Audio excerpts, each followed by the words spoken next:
WWE Takeover New York. What happened and how good was it? I'm Mason. This is Wrestling in the Dark, the only wrestling review and recap show brought to you by a blind fan, as far as I know. And if you want to find out, stick with me as I take a look at the Takeover New York and see how it all panned out. I was really excited for this show, and it's not surprising to say that it didn't disappoint. It was a show of different flavours, different styles. Each match had a completely different feel and a different story, and it all pretty much delivered exactly how I wanted it. There is not many things that I was disappointed about with this pay-per-view. So let's kick off with the match that started the show. It was the NXT Tag Team Championship match with the War Raiders defending against Black Magic, Ricochet and Aleister Black. This was an awesome match. I really usually struggle with multi-man matches, with tag team matches, but this kept my attention the whole time. It was full of awesome spots that just kept my attention. The commentators did a great job of keeping me up to date with the action, and I really loved it. I usually don't like tag teams that have separate entrances, but there was something special feeling about Aleister Black and Ricochet coming out separately, because it just feels like, I know it's because they're not going to stay a tag team, but if you just buy into it kayfabe wise, it just feels like it's these two completely separate entities that shouldn't fit together, but when they come together there's something special about it, which I think has been the vibe of Black Magic the whole time they've had their run. And it felt really special as they both came out, and I was really excited for the match. There's something quite interesting about the War Raiders with their vibe as they come out. Even though I can't see how they look and how imposing they look, the theme, it's intense sounding, it's dramatic and chunky, and it really gives like this imposing dramatic feel to their entrance, and with the crowd all chanting war, war, war, it really just gives it this like, oh my god, these people are about to get messed up. And it's just, it really set the tone for me, and I was like, just by the time the entrances were done, I was like, I am ready for this match. Now, just getting one of the less serious things out of the way, one of the most funny things about watching this match was just the sound of all the feet. Like, all the competitors were moving so fast, it was just and it was just, usually ring noise annoys me, but I was really entertained because it was so fast and it sounded pretty comical. But all in all, this match pulled out lots of surprises. I like that each man was doing things that they aren't usually known for doing, as well as doing the stuff that they are known for doing, but just pulling out stuff that you wouldn't expect. The early moments of the match were all about sportsmanship and respect. They were sort of showing off to each other and just having that sportsmanship vibe to it, and I really liked that. I wasn't expecting it. I thought the War Raiders were going to come out hard and try and put down Ricochet and Black in sort of dominant fashion, but it ended up being this contest of like one-upsmanship and sportsmanship and respect, and I really liked that. As I said, each man was doing things that they just shouldn't be able to do or don't usually do. Ricochet pulled off a fallaway slam at one point, and the commentators put over how much of a feat of strength it was. Aleister Black was pulling out submissions, and the commentators were putting over how he's usually a devastating striker, but he's actually pretty proficient with his submissions as well. It was a really cool spot because he had Hansen in his submission, and the crowd was chanting "You deserve it," and the commentators were putting over that he's like clearly in pain, and it just really made me laugh. Hansen just sounds like he'd be so much fun to watch in the ring. He just sounds like the sort of guy I'd create on the games, just flipping around with cartwheel escapes and handspring elbows and cannonballs. that was probably the only part of the match where I felt the commentary dipped, was when the moments leading up to the cannonball from Hansen, the commentators just seemed to get really sucked into it and really excited, and I don't blame them, but there was a lot of reacting rather than just calling the action, and that was somewhat frustrating, but the match was good enough that once the commentary started doing their jobs again, it was still really, really entertaining. The sound of Hansen just running backwards and forwards to the different corners was hilarious. Just it's in either direction, and the crowd was going crazy for it, and I don't mind stuff like that. It was comical to listen to, but I think seeing it would have been really impressive. Rowe at one point hit a knee that sounded like a whip crack, and it was just like, my God, I would not want to be the opponents at that point.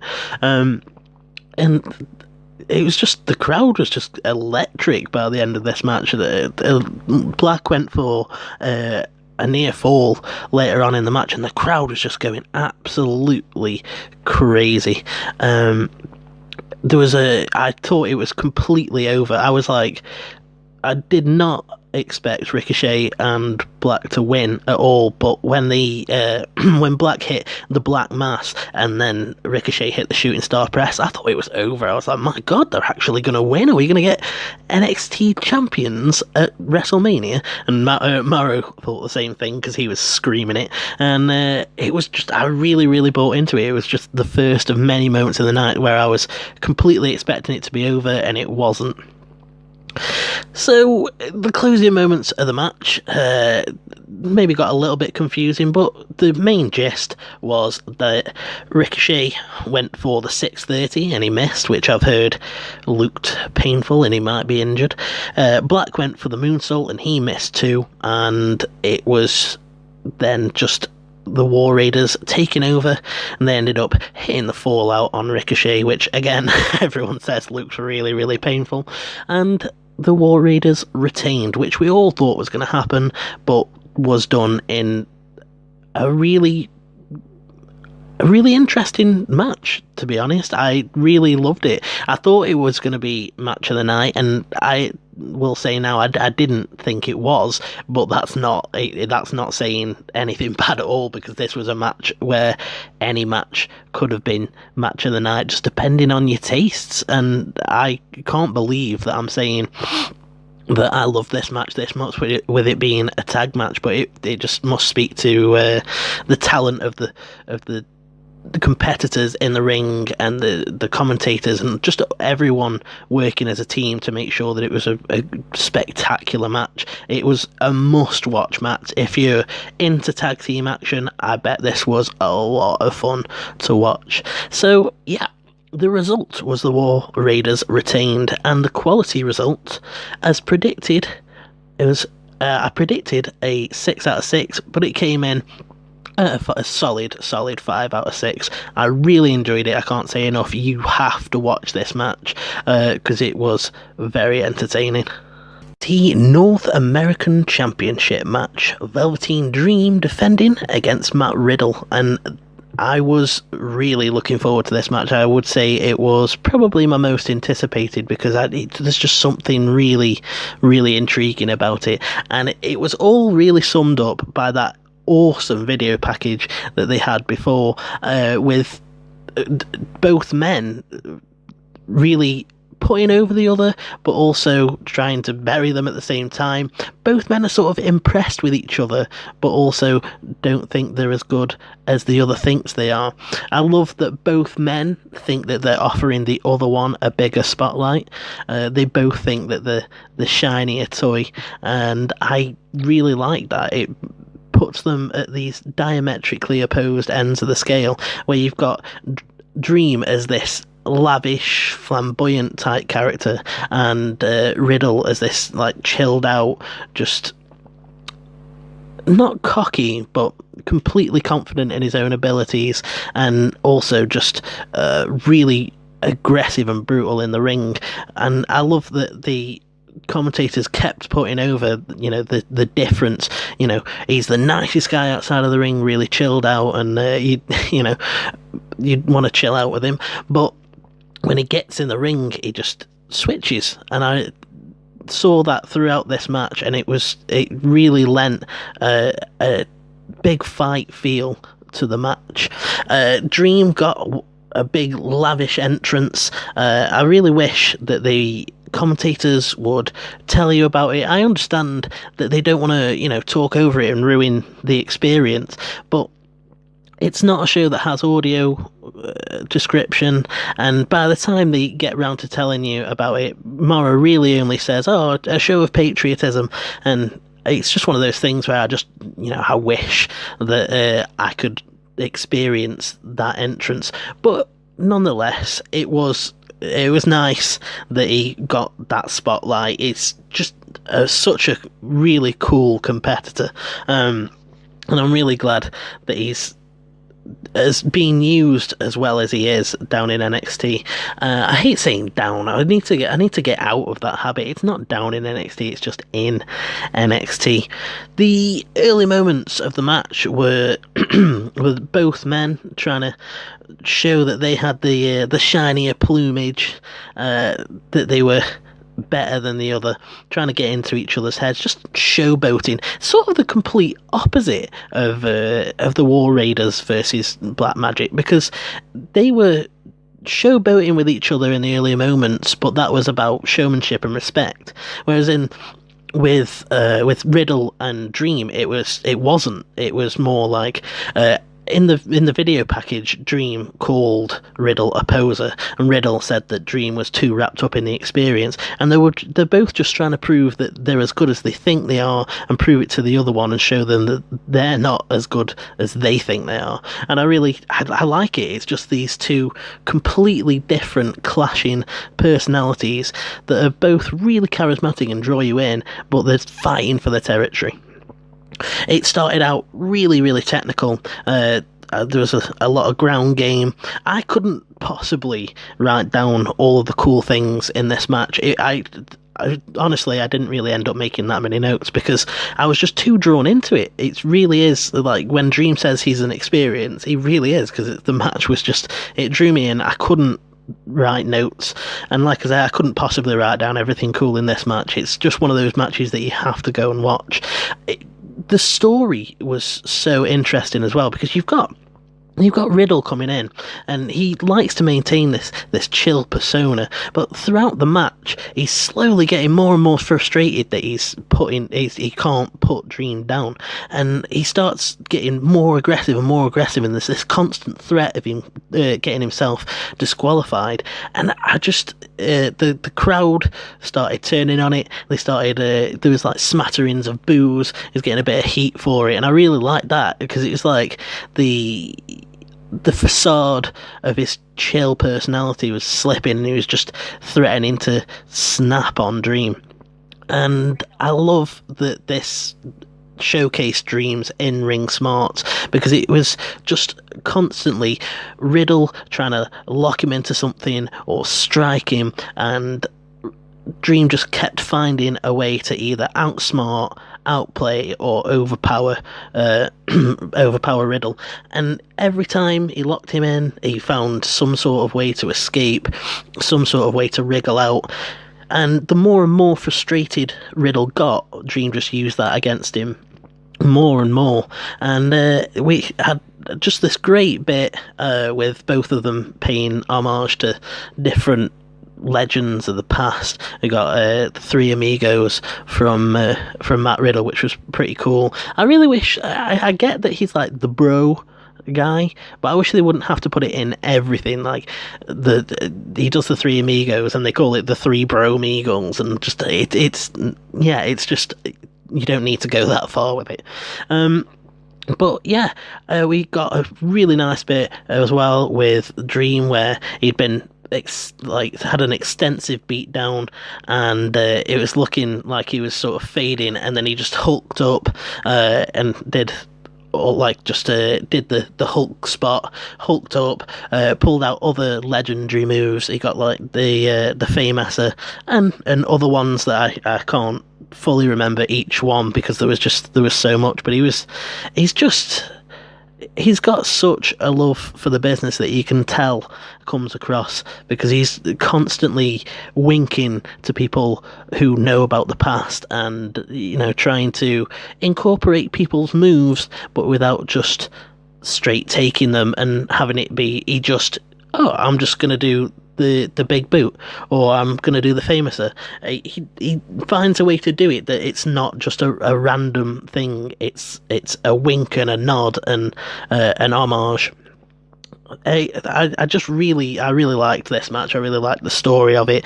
I love that Riddle was he just kept coming, and he was just getting more and more frustrated, and in the end that was sort of his downfall, because he locked in the bro mission and he started taunting Dream, and he released the body scissors, and Dream used that to roll him up and get the win and retain his NXT championship. I just loved that finish. I thought it was brilliant. I was like, yes, it kept Riddle looking strong, because he could have won that match just a little bit more, and he could have won, but he just lost focus and had to taunt Dream, and it was a really great finish for the match.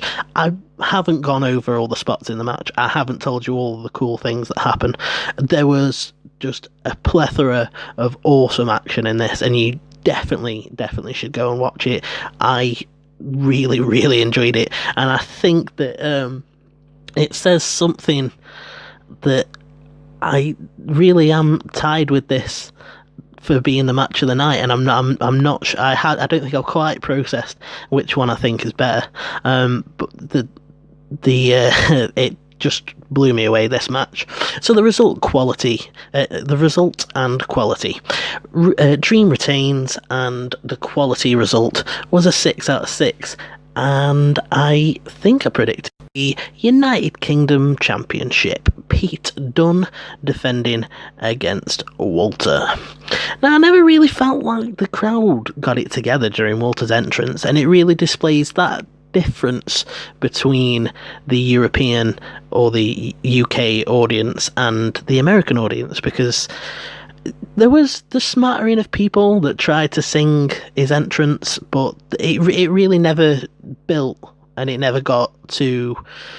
I hate to like put it over like this because I was there, but it never built to that level that it was at Blackpool, where it's just everyone singing it. And if he'd have had that level of reaction again coming out for this match, it would have really helped. And it was a little bit disappointing to me that he didn't, especially when Pete got quite a big pop for his entrance and a huge bruiserweight chant when he hit the ring. I never really felt like, obviously there was a few people that get it together, but there was never really the Walter chant either. I heard maybe like one or two, but I was quite disappointed really with the reception for Walter. But that does not have any bearing on how good this match was. I thought this was a bloody brilliant match. It was everything that we wanted and everything that we expected. It's just Pete Dunne desperately trying to cling on to his championship, desperately trying to hold on to the UK brand that he feels is his, and Walter just keeps coming and chopping the shit out of him. And just absolutely brutal sounding blows that, like I said in my predictions, you do not need the commentators to tell you when he's pulling off those chops, because they just ring out throughout the arena. And he was doing the Big Show. I'm sure other people have done it, but I've really only seen Big Show myself. But doing the chop, and it was really effective, because every time I was like, oh, I would not want to be Pete Dunne's chest right now. This was a hard hitting match. It started off a little bit slow. And Nigel was putting over that Walter had trained light because he thought that this match might go long, and I knew then that it was going to go long, and I was like, oh god, this is going to be a long one. But again, this is one of those matches, same as the NXT NA match. I cannot write down every spot. I couldn't remember every spot to tell you if I did write it all down. This was full of really cool spots, really brutal moves, great in-ring action, and there was some amazing calls during this. I really love Vic Joseph, and I love it even more when he's with Nigel McGuinness. And my one complaint about this match was that they had Morrow there, because I like Mauro Ranallo, and he really, really works for, you know, like in the main event, that style of match. That Mauro's really good for that. But when you've got this UK European style going on, you need Vic Joseph and Nigel McGuinness, because it's so sportsmanlike. It sounds like you could be listening to it on 5 Live. You could be listening to it in the car. It's like sports. It's like a sports sounding commentary, and then you've just got Morrow there who, like, you know, goes crazy, and it just really clashes with Vic Joseph's sort of reserved style, which I think I prefer. So that was really my only complaint, because it just, every now and again, Morrow would interject himself, and sometimes he really just shouted over Vic, and it was pretty frustrating. But other than that, there's just no complaints, because it was just hard hitting and like fast paced, and I really, really bought into the story. You've got Pete Dunne with a 678-day reign, and he's really put over that UK championship. He's really put the UK brand on the map, and he really deserves to be champion. And it was great just seeing Pete Dunne, the character, really trying to just cling to keeping that brand as his own, and Walter just determined to destroy him, and both men just cracking each other with shots. There was a point where they were trading blows. Walter was giving him a chop, and Pete would do a forearm back, and it was just like, there was so many spots like that with just where you were just like, God, how are you not knocked out right now? The main through line of the match, though, was Pete trying to destroy and get that sorry, my phone just shouted in my ear. He was trying to destroy the fingers and neutralize that chopping ability of Walter, but Walter, it just wasn't affecting him, and he was just still just chopping him, and he seemed determined to get up to the top rope, kept going for it. It was a massive moment when Pete hit the bitter end, and Walter kicked out at 2. Like, no one's kicked out, and then Walter kicks out at 2, and it was just like, oh my god, that's a massive moment. And it made it look like no one could get the job done. That's why I feel like Pete still comes out this match looking really strong, because it didn't look like he couldn't get the job done. It looked like the job couldn't be done. So the end of the match, Walter's going up to the top rope. Pete meets him up there. He's looking for a triangle up using the ropes, but Walter manages to overpower him and hits him with the power bomb, and then a huge splash, and he picks up the championship.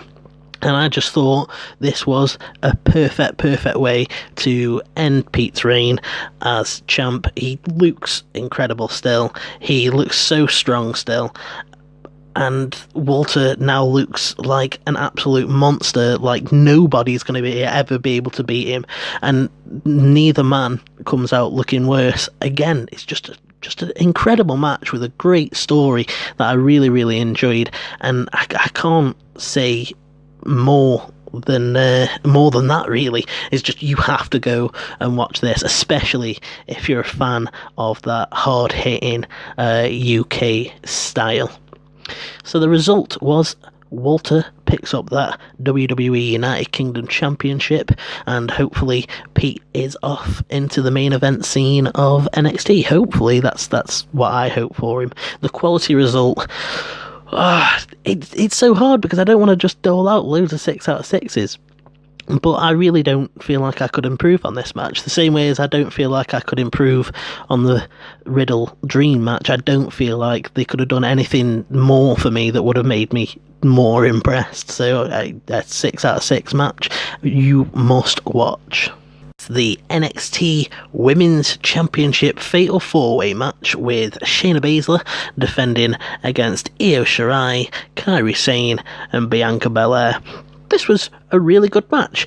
It was probably my least favourite match of the night, which is saying something because I still really liked it. I think it was probably the worst, quote-unquote, match of the night.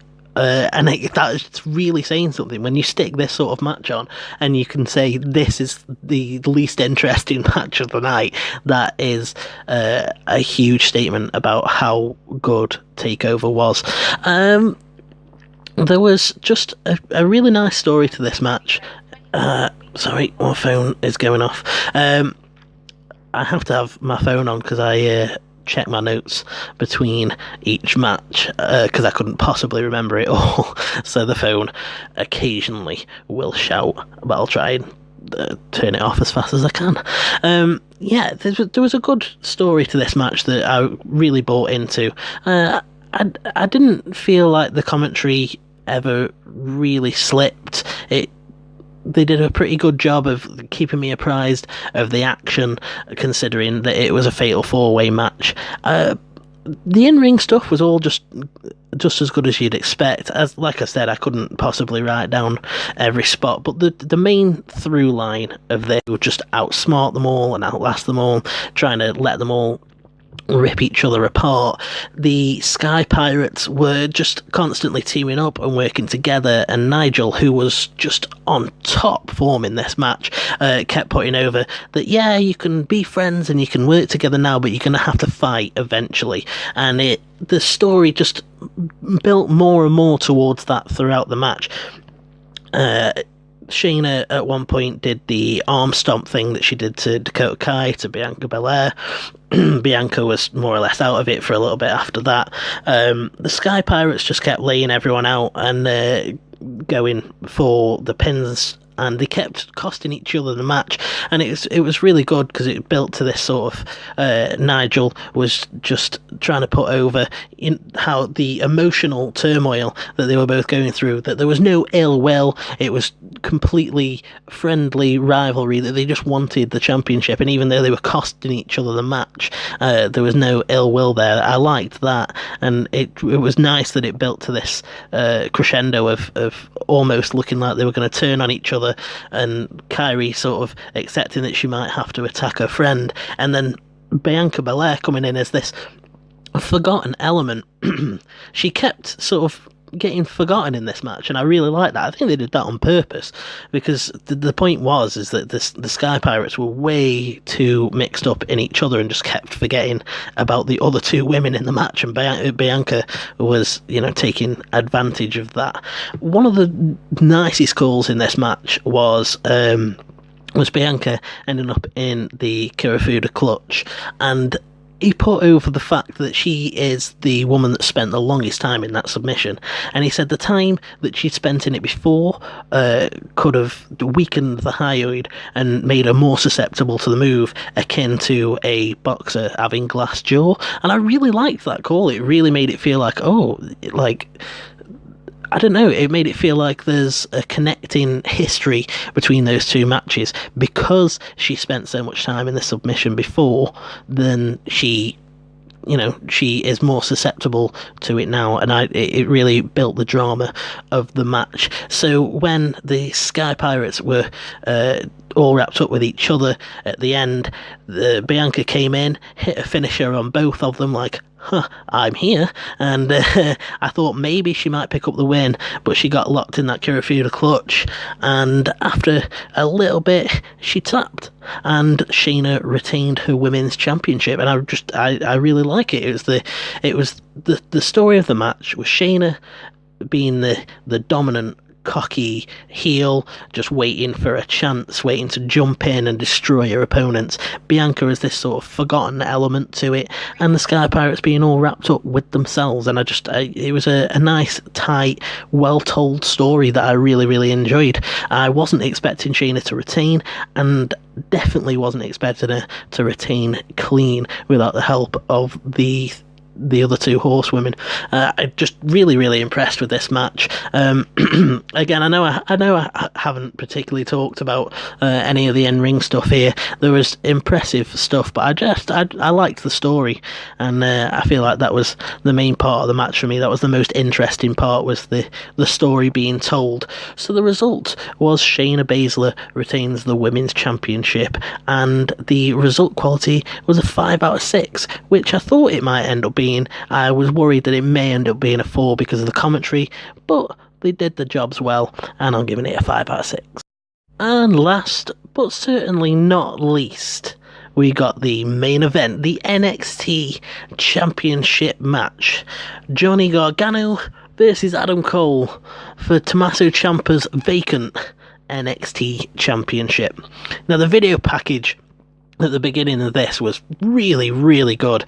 Starting off with Triple H announcing Ciampa's injury and recapping the story since then, just splicing from Johnny and Cole, and it just made both competitors look really good. Cole looked like a cocky, confident knobhead coming out of this, and Johnny really looked like the guy going for redemption. He had this money line about letting a monster become NXT champion before and not allowing it to happen again, and I really liked that line. It just really just calls back to everything that's happened over the last 2 years or however long it's been going on now. It was a really nice video package that I was so pumped for the match afterwards. I was like, oh, I cannot wait.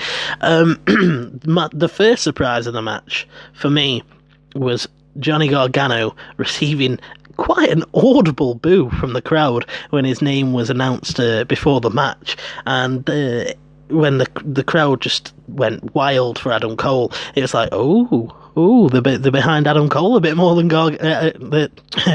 Johnny Gargano, and it really speaks to the journey that Johnny's been on in the last 2 years. That he's got this really weird, mixed up relationship with the NXT universe, where they love him, but they also hate him, and they think he's a dickhead, but they also think he's an incredible wrestler, and it was just. I just really liked I really liked that they didn't just receive him as the face that we all think that he is. It made it feel like it was a continuation of the story that he's been on with Ciampa, rather than just, because it could have easily just been this thing that was just like its own separate entity, but they managed to tie it together with all the Ciampa stuff perfectly, and I really liked that. There was so much in this match. There was just every spot you can imagine. It was a fantastic match, to be honest. I was so tired by the time that this match started, but by the time that it really kicked in, I was definitely back into it. Johnny was just unstoppable in this match, and I would love to be able to give you all the spots, and trust me, I actually wrote down quite a bit. There was some really, really cool moves. The slingshot DDT on the apron at one point. Adam Cole was going to get counted out, but Gargano didn't want to win by the count-out victory and tried to get Cole back into the ring and ate the ring post for it. That was a really nice one. There was also a wheelbarrow suplex to Cole not to Cole, from Cole to Gargano on the apron. They were both just determined to just injure each other in this match, I think. And it was just, there was so many moves. It started off as this nice fundamental wrestling match. Everything leading up to the first four was proper fundamentals that the commentators were putting over that they were going to have to change at some point, because each man knew what the other was going to go for, because they were so versed with all the fundamental wrestling. And I really liked that each man was just reverse, and it was almost hard to keep up with, but still just amazing to listen to. And eventually Johnny ate a last shot, and that's how Adam Cole picked up the first pinfall. I was surprised. At the same time, you can't complain when people go down to someone's finisher. Sort of. Anyway, I'll get to that later on in the match. The next part of the match was Gargano just trying to pick up that second fall, and it was interesting at that point because he was the underdog again. Cole was ahead of him at this point, and if he'd have picked up the pinfall victory there, he'd have been the champion, and that made Gargano be the underdog again, that everyone started getting behind him again, and that was really, really interesting, and a nice dynamic to the match, where he came in as the Gargano that's been in this Ciampa storyline, and then throughout the match he's slowly transitioned back to Johnny Wrestling. I think that's what they're going for, and it was really interesting. Gargano just kept looking for that Gargano escape, and I like that the ghost of Tommaso Ciampa was ever present in this match, with Gargano constantly going back to moves that he's done with DIY and pulling out a couple of Ciampa's moves, like the Avalanche, Air Raid, Siren, and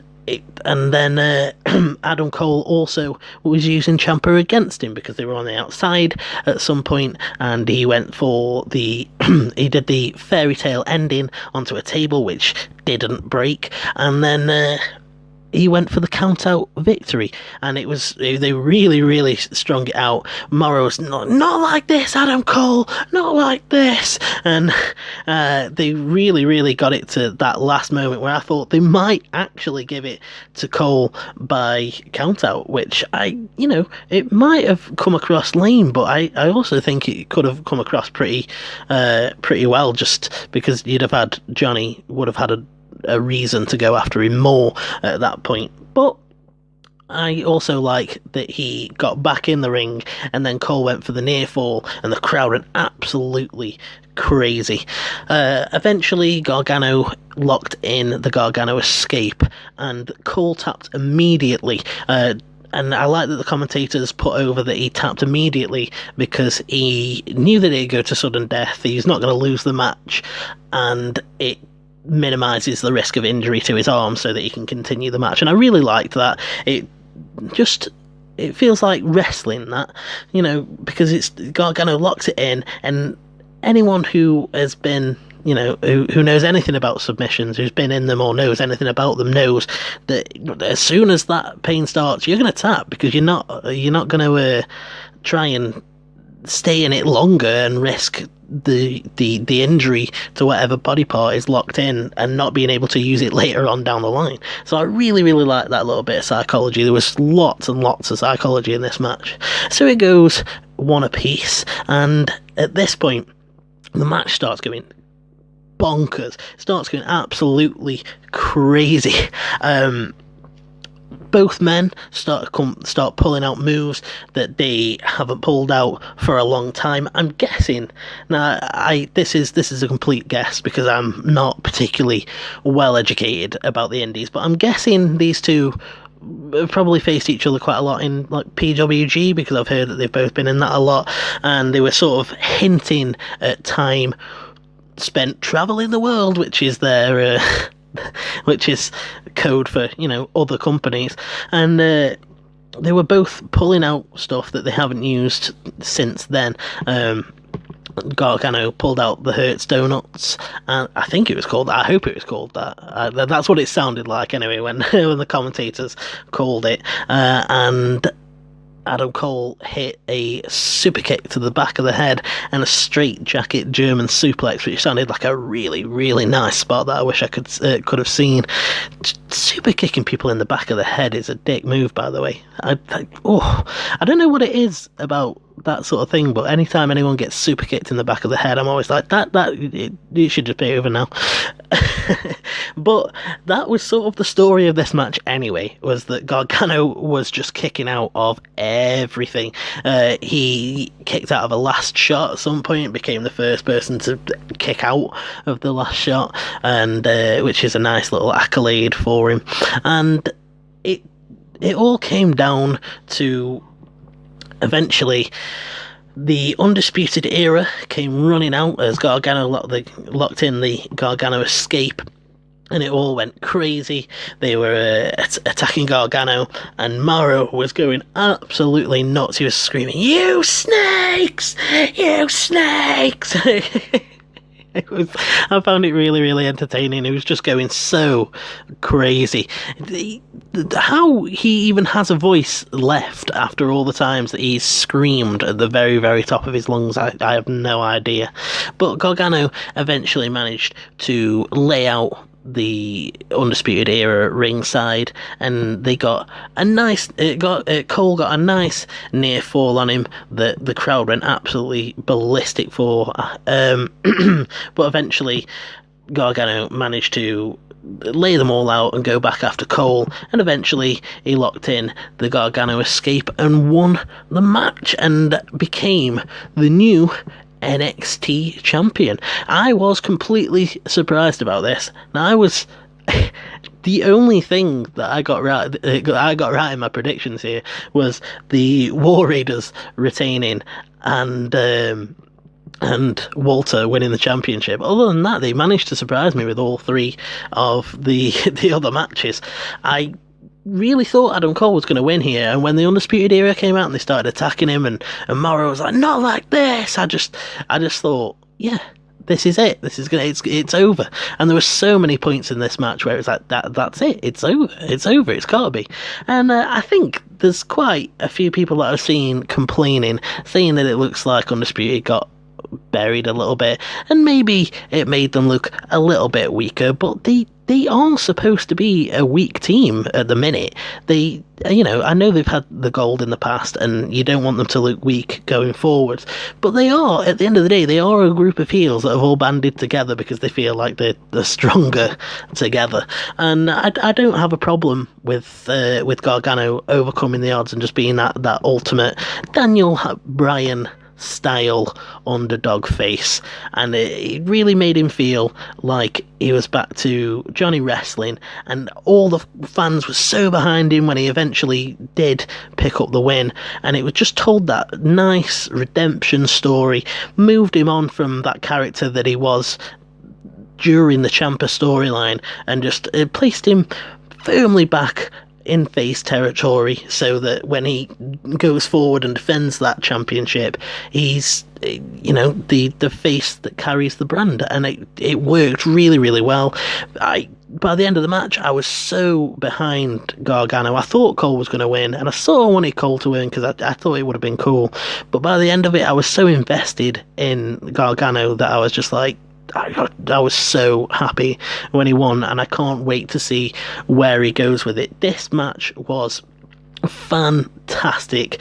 I love that it built from fundamentals to an absolute all-out spot fest. It just encompassed so many different parts of why I like wrestling. I loved this. You have to go and watch it.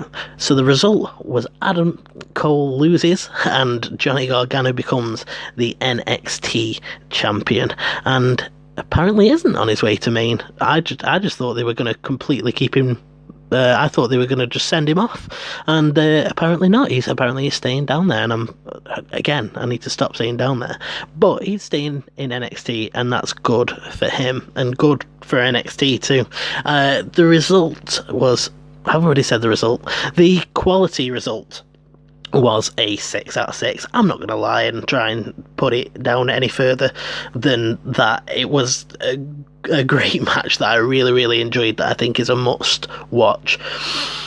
So this whole pay-per-view was basically must watch, is what I'm telling you. The summary is, I bloody loved this pay-per-view, and you have to see it if you want to watch some fantastic wrestling. It had different styles, different vibes for each match. Each match had a really nice, clear story to it. The commentators did great, the competitors did great, and I just thought this was an outstanding show. And that's just all I really have to say. I'm sort of done now. I hope that they can just keep the momentum going with Gargano. I'm really interested to see how long he ends up staying in NXT for, and I just can't believe how good takeovers always are. I feel like at the end of the pay-per-view, I'm always like, that was just incredible. And with that, it's time to start wrapping things up. That's what I thought of Takeover New York, but what did you think? I would love to know. So leave a comment below, let me know what you thought, and if you want to always watch my videos, make sure you hit subscribe and the notify bell, and you'll never miss an episode of Wrestling in the Dark. Right guys, I'm off, and you should have a good one.